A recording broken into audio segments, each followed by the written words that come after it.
if we ask ourselves, okay, can we eat what we want as long as we choose it to align with our goals, like our hunger signals? Can we eat in a way that fills us up, right? There are foods you could probably enjoy that fill you up and foods you enjoy that don't. So maybe lean toward the foods you enjoy that do.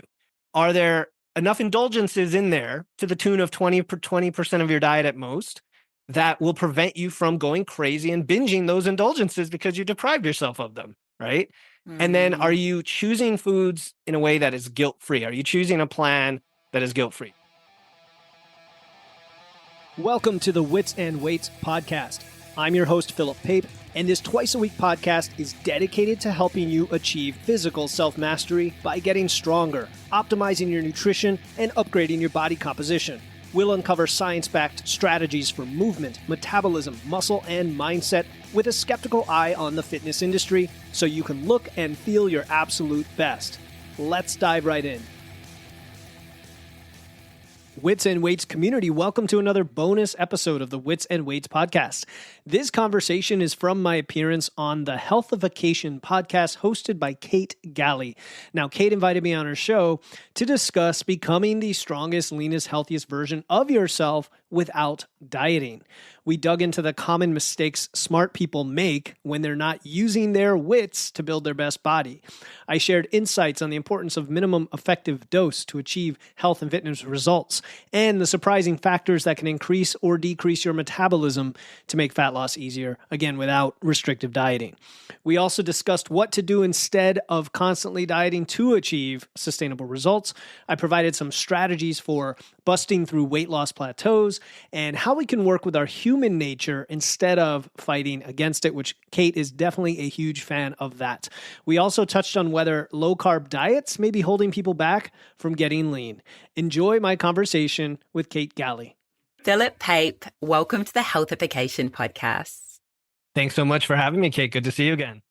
Good to see you too. And I am excited to have this chat, Philip, because I'm kind of thinking of all of the people who are eating and exercising and not seeing results for their, I'm choosing these words with volition, for their punishing workouts and their restrictive eating. And I'm looking forward to a conversation where we help people achieve results for their efforts.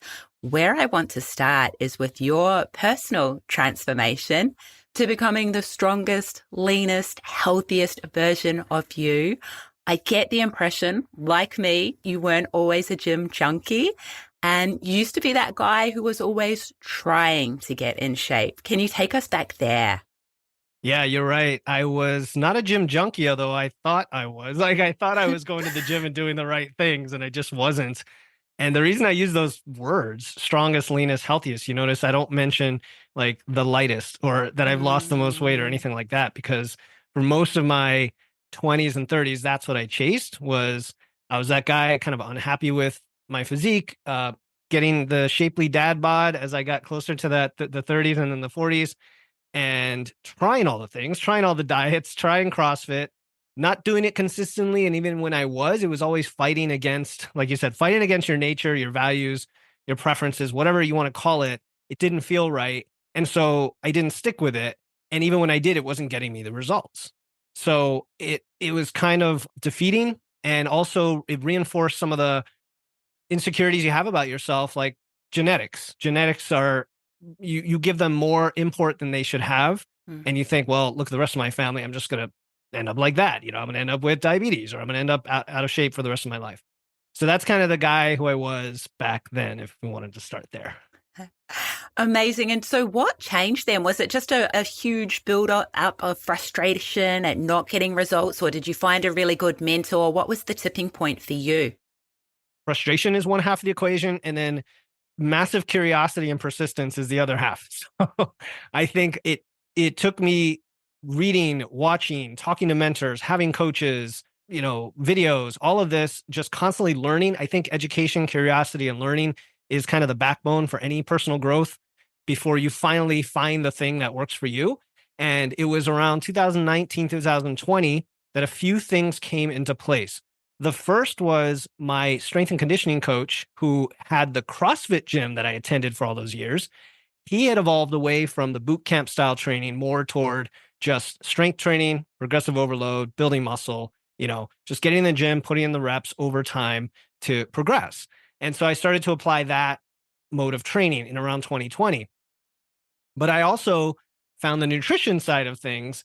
And initially, I had come from the low carb world, cut carbs at all costs. That's what you got to do.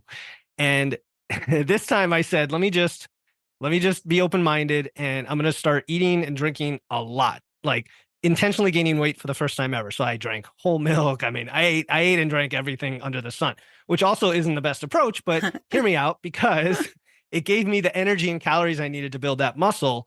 And I was like, oh, okay. So this kind of works when you fuel yourself in some way. Like, you at least give yourself the energy, even if it isn't the most quality energy at the time. And so I started to build muscle, get really strong. Then I discovered, okay, how do I balance the two so that I could actually be kind of lean and fit and be happy with my physique, but also strong at the same time?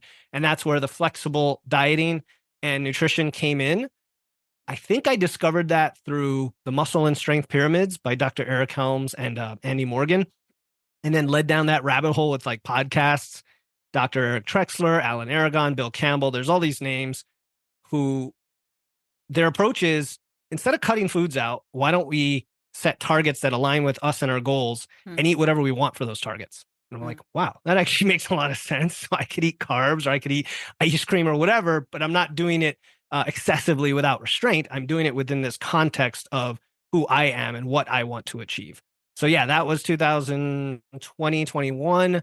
And that's where I finally said, oh, I could see some muscle definition. I can control my body weight a little bit, and I can feel great doing the whole thing. Let me start a podcast and share that with the world.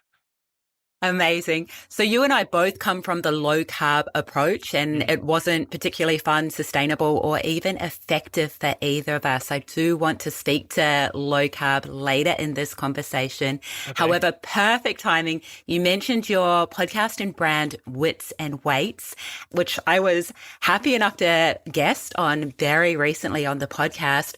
I'd love if we could speak to some of the common mistakes that smart people make. This really fascinates me. It's not like people are stupid. It's not like we have a lack of information, but smart people make silly mistakes when trying to build their best body. What are some of those mistakes as you've seen and perhaps even experienced yourself? Yeah. By the way, I came up with the name Wits and Weights while my girls were playing soccer, and my brain was just going a mile a minute, like coming up with ideas. But the wits part was really important to me, and you hit it on the head. So just so the listener knows, like, Kate's an awesome she prepares for these podcasts really well and comes up with these questions. Using the word wits as a segue to, okay, you're smart, but you don't necessarily have common sense, or you're not necessarily applying that intelligence. So one of the mistakes I think smart people do is overthinking and overcomplicating the basics and looking for really complex solutions, which, are fed to us often through the sales process and through the fitness industry. But I like the idea of what's called minimum effective dose or minimum effective volume. Oftentimes, doing less is more, finding just the minimum thing that's going to get you results that doesn't put so much stress on your body. You don't have to run 2 hours a day. You don't have to cut every food under the planet and constantly be dieting. The idea that it works with you and your body is aligned with the idea of the minimum dose, because stress comes from doing too much, and stress is one of the biggest negatives with our metabolism and with how much we can eat. So that's one of them, I would say. And then tied to that is smart people neglect the importance of recovery and sleep in that equation. Right? They just they think that I need to do all the training, I need to do all the food, I need to do the lifting, I need to do the walking and the running and the Peloton and the boot camps and everything else. And it's just too much. Yeah, that's great. I mean, I completely agree. And the thing is, I had the privilege to train a lot of super successful people in business, and some of them apply that instantly to their health goal, and many of them don't. And that really fascinates me. And one of the things, your body is not so forgiving. Maybe you get away with punishing your body so far as work for a lot of years, and you achieve results for that. And you kind of think, work harder, sleep less, just push my body like a machine. It's effective in business until it isn't. It's not effective with our bodies, right? Our bodies are just not built to be treated like a machine. And I guess also the potentially less is not always best with food and more is not always best with exercise. This lets people reclaim some of their time as well, right? We don't need to spend 2 hours in the gym or however it is perfecting our nutrition. It does not have to take that much time. Yeah, so that's the opposite is what do smart people do where they do use their wits when it comes to all this. And that's what I love is saving time and being efficient.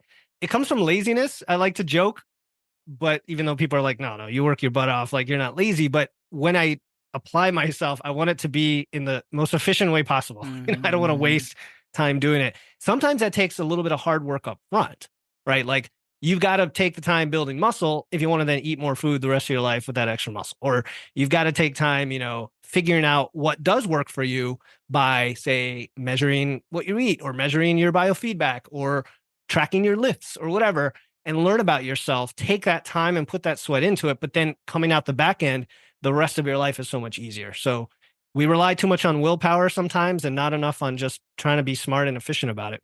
Yeah, willpower is it is not always going to last. It's going to let us down at some point, particularly if we're not treating our body well so far as sleep and that sort of thing.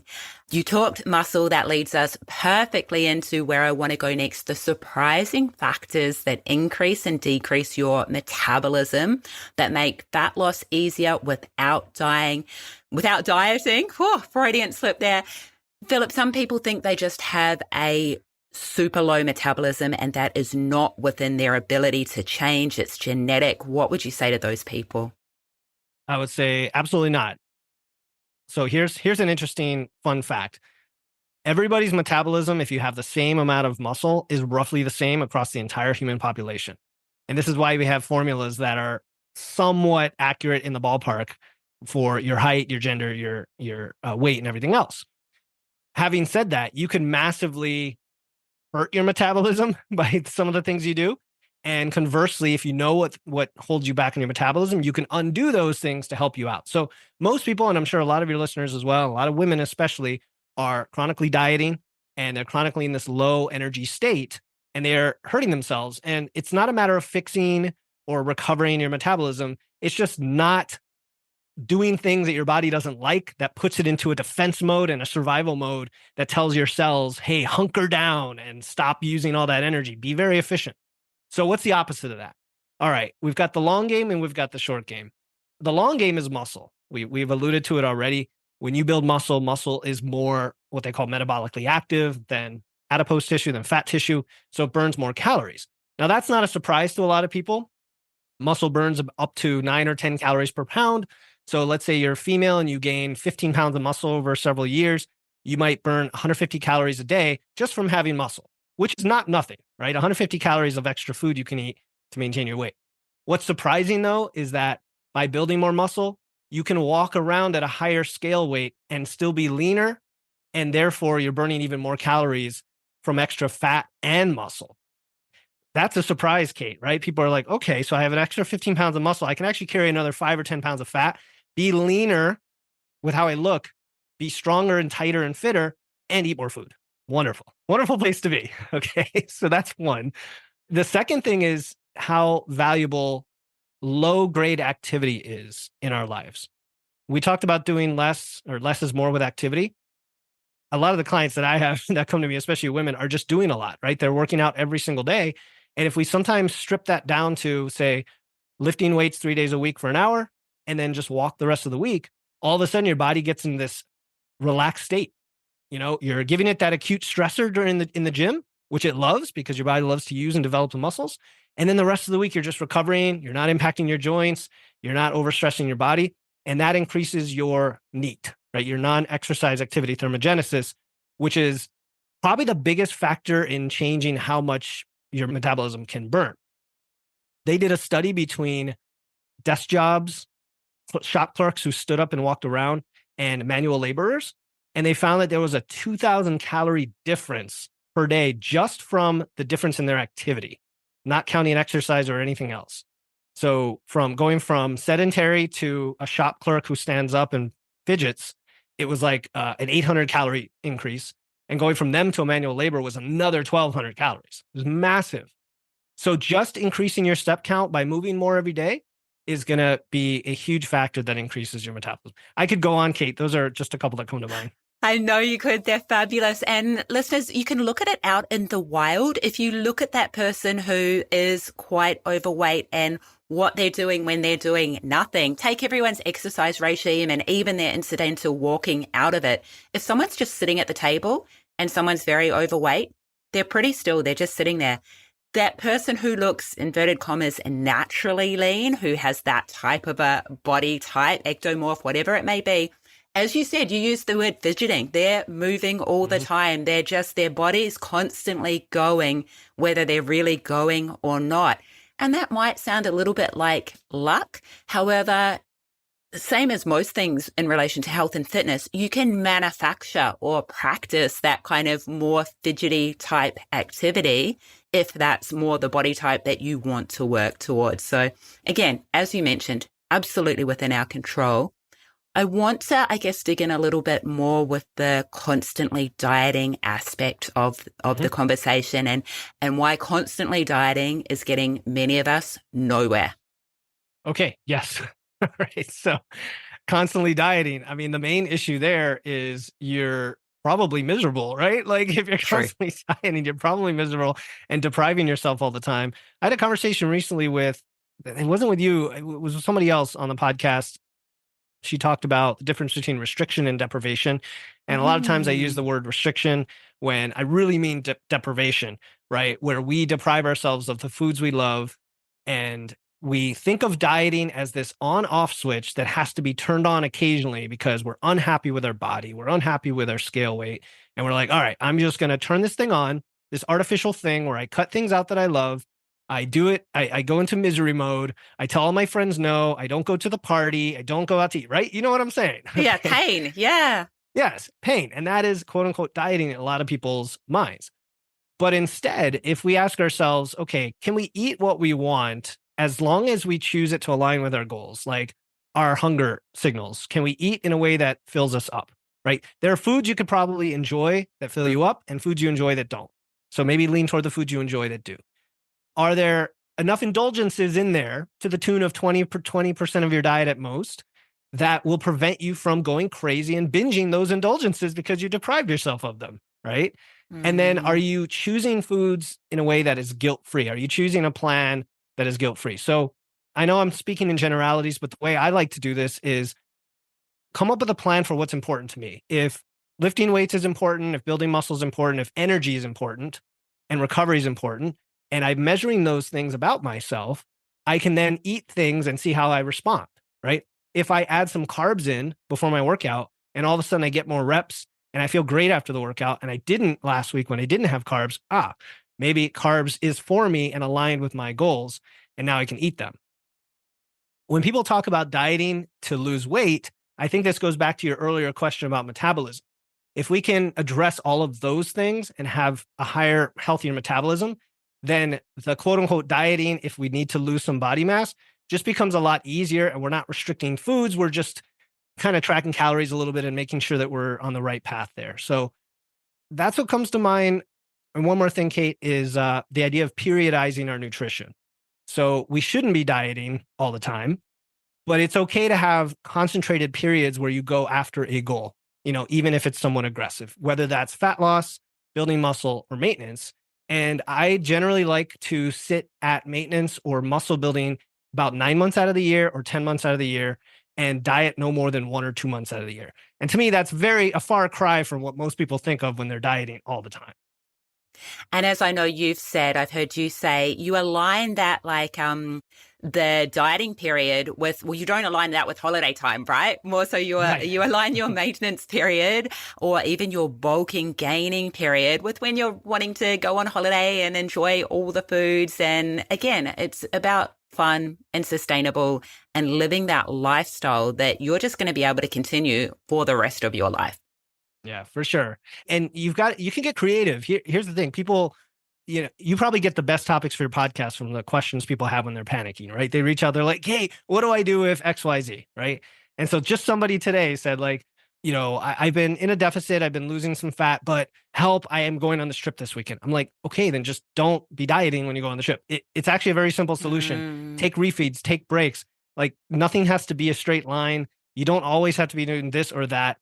The problem people get into is when they set deadlines for themselves. It's that quick fix mentality of like, no, I have this wedding or I have this thing that I have to be quote unquote X pounds for.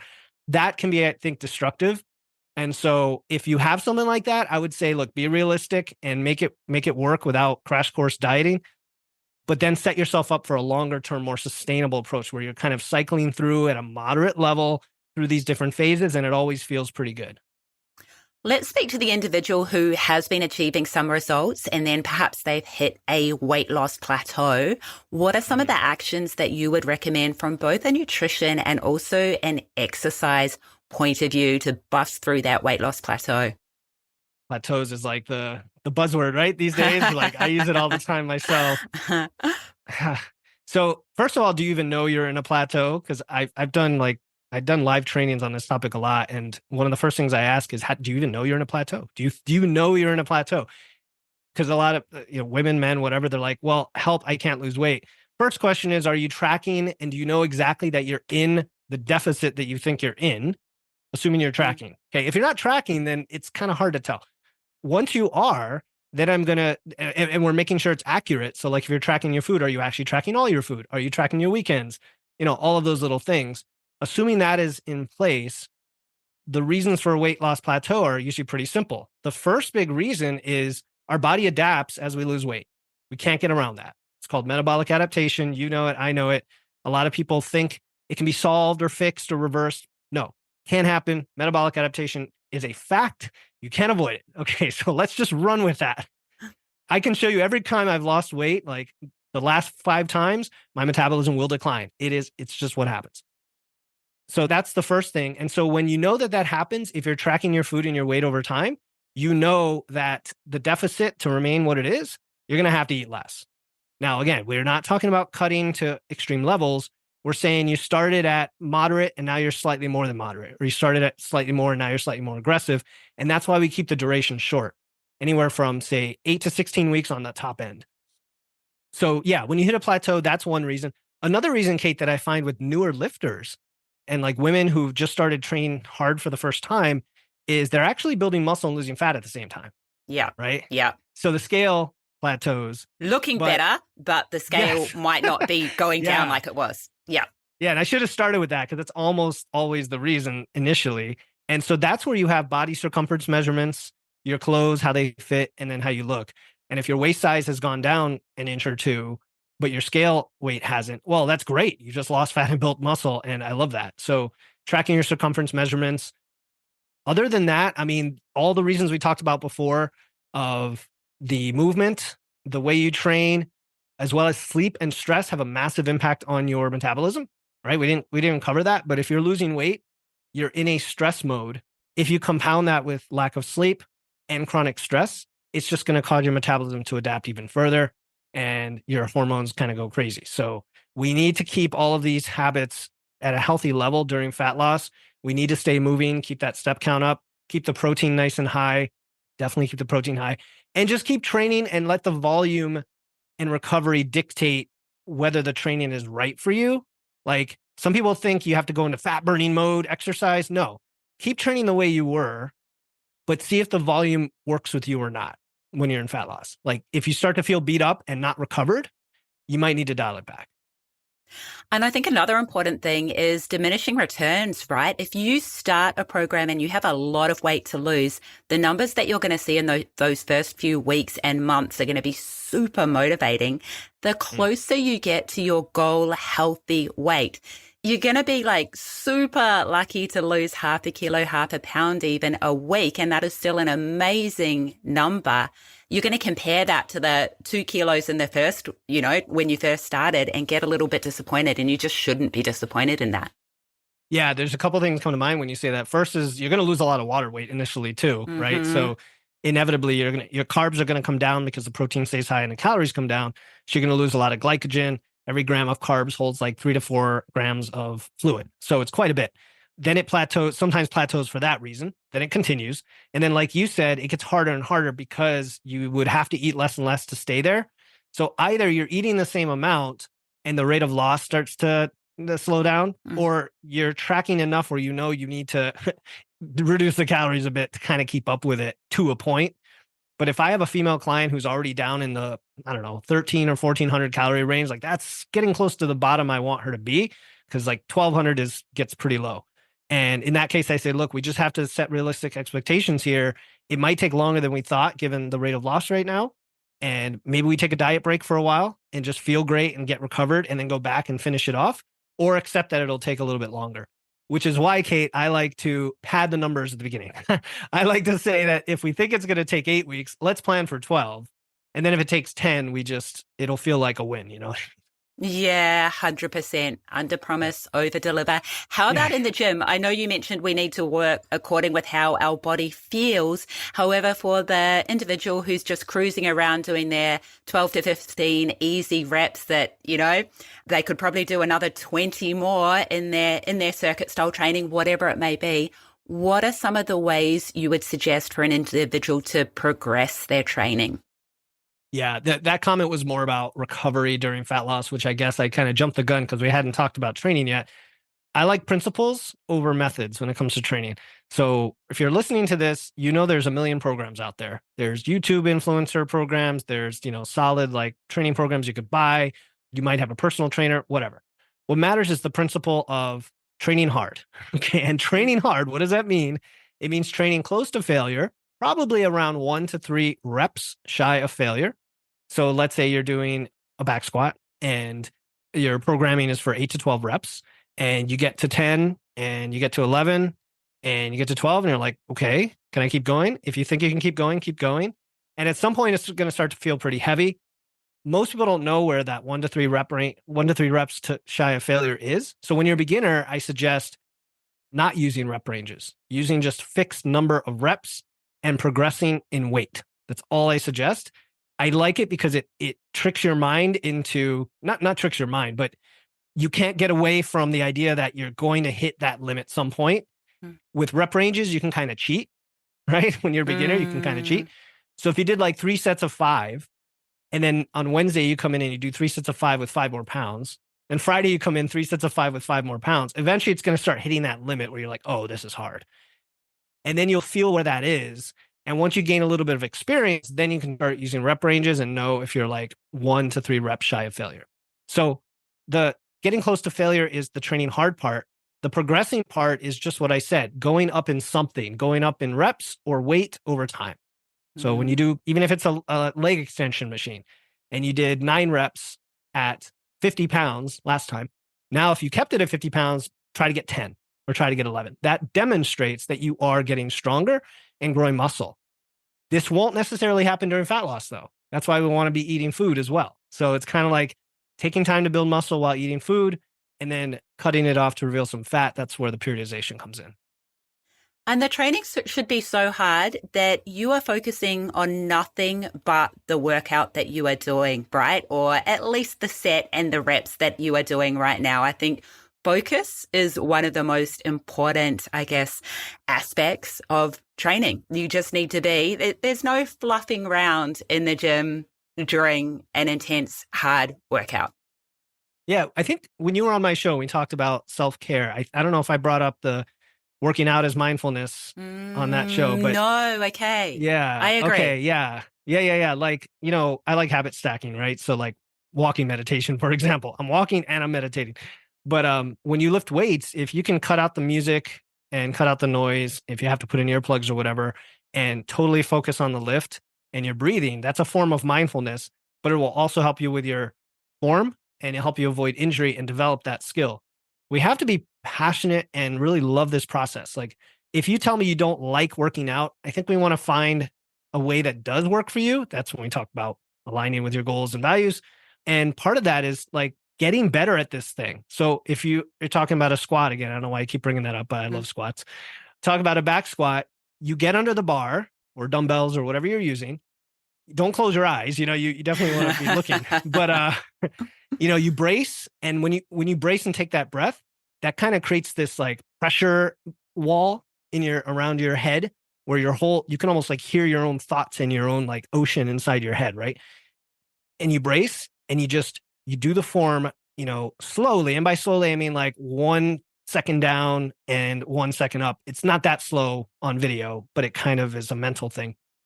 And give yourself one cue, like one cue that you got from your trainer or from a YouTube video or your own observations of yourself, so you can keep improving. It might be, sit back, right?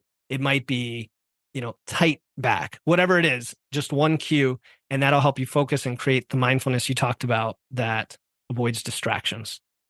Amazing. We've bounced around it a little bit, I think. However, I'd love to touch a little bit more on the real reason you can't stick with anything as it relates to, I guess, stopping fighting our natural human nature and starting to work with our human nature. So what are some of the reasons that we can't stick with anything and we're really just making it harder for ourselves than what we need to?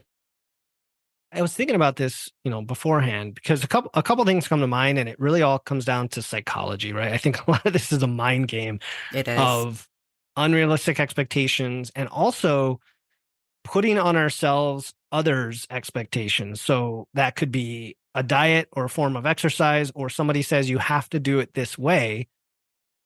Look at this as an opportunity for experimentation, right? To stick with something, you have to get a result that motivates you to do it again. Like that's my belief. Like motivation, you can get external motivation all you want from like a community or a coach, but if you want to have that within yourself, you just have to try, right? Take some little action, see if it gives you that result, celebrate that result, and then do it again. And if it doesn't work the way you wanted, something has to change. So I think self-discipline, if we like that word, some people don't like the word discipline, it's a little different than willpower.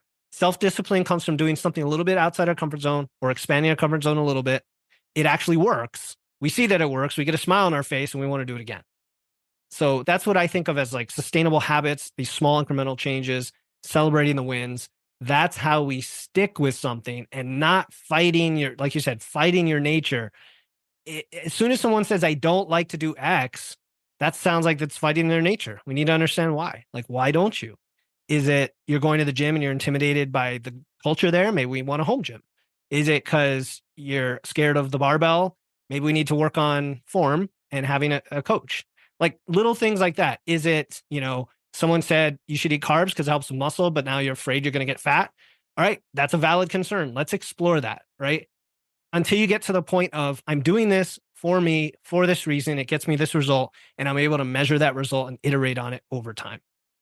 I think everything that you and I recommend and speak about, it is about making it easier on ourselves, right? It's not about, discipline's great, but it's not about living with extreme discipline and being the most dedicated person in the gym. It's about learning ourselves and our natural habits and tendencies. And this is one thing that gets so much easier with age. Maybe some of the things do get a little bit tougher as you get older, but don't let that limiting belief infiltrate your mind, because what gets so much easier is we know us. We know what we fall for. We know what we're good at. We know what works so far as nutrition and exercise for us. And those are the tactics that we can deploy bit by bit, one at a time, just to make it easier on ourselves to achieve those results. Yeah, I totally agree. I love this game because it's N equals 1, right? Like you are the best source of evidence. When we talk about evidence-based fitness, you're the best source of evidence. And I think physical pursuits can be just a joy if it's aligned with what you're doing. And if anything you do feels like a chore, not hard. Hard's different. Like I think hard can be a good thing, but I think if it feels dissonant in some way, and that could be dissonant with your body and your physiology, it could be dissonant with your mental state, it could be dissonant with your family life and schedule, it could be dissonant with your values and ethics, right? Which you talk about all the time. Anything that's just, I feel like I'm forced to do it, question it, there's always another way. Let's go there with the low carb. So you wrote an article, is your low carb diet holding you back from getting lean? Can you share your thoughts here? Sure. Okay. So when it comes to carbs, anytime I talk about carbs, I get a lot of hate, which I love. You won't get hate on this from my listeners. No, I know. No, that's great. So I think of nutrition as needs and preferences. Let's go there. Okay. Needs meaning you want to eat in a way that supports the needs you have. Those needs might be building muscle, it might be energy, it might be hormones. We have minimums that we have to hit just to survive. And then we have minimums above that, like protein that we need for muscle. So there's needs that we have. We also have preferences. What do we like? What do we like to eat? When do we like to eat it? All those things. What do we texture, taste, recipes? I mean, I'm a huge foodie, so like I'm super picky about what I like to eat. And if you combine the two and you say, okay, where do carbs fit into that? Ask yourself what your needs are first.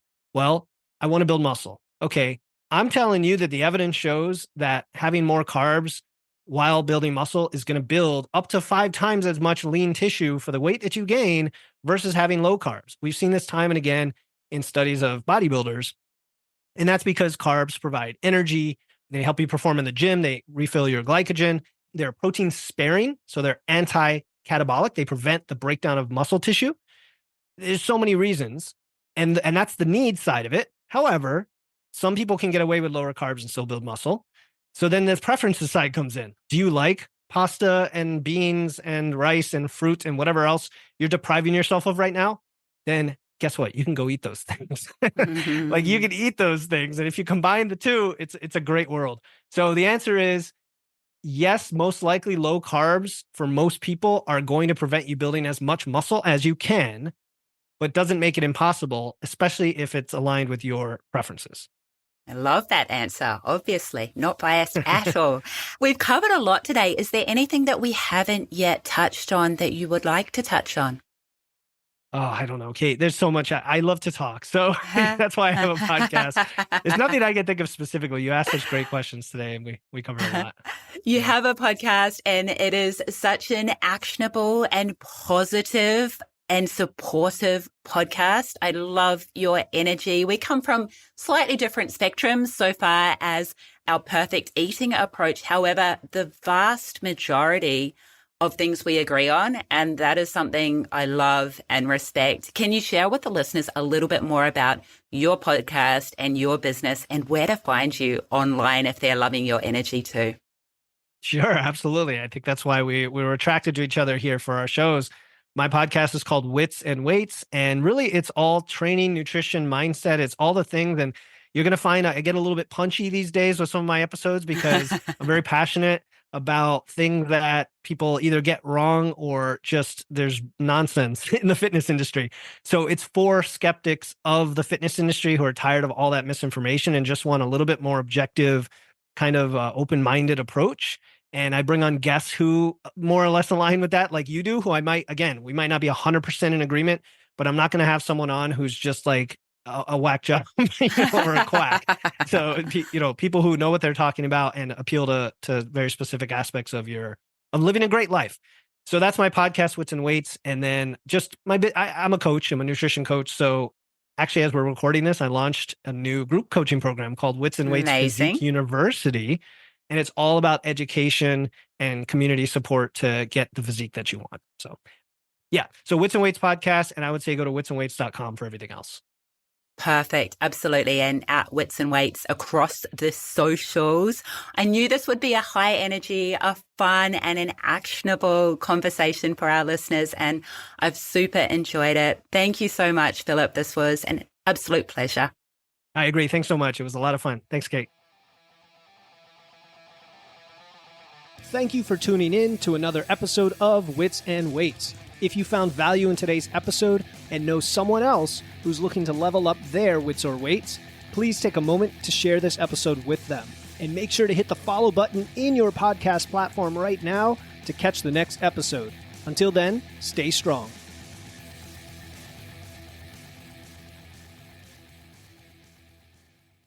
Hey, before you go, I want to let you know about a free resource I have. They are free guides on everything from fat loss to eating out to building muscle to managing hunger to figuring out the best macros for you and more being added all the time. You want to get the most out of these podcasts and your time to look and feel your best, and these free guides will give you a quick and easy way to know what to do. If you want to get your hands on these completely free guides, you can head over to witsandweights.com/free. That's witsandweights.com/free to get your free guides and level up your results today.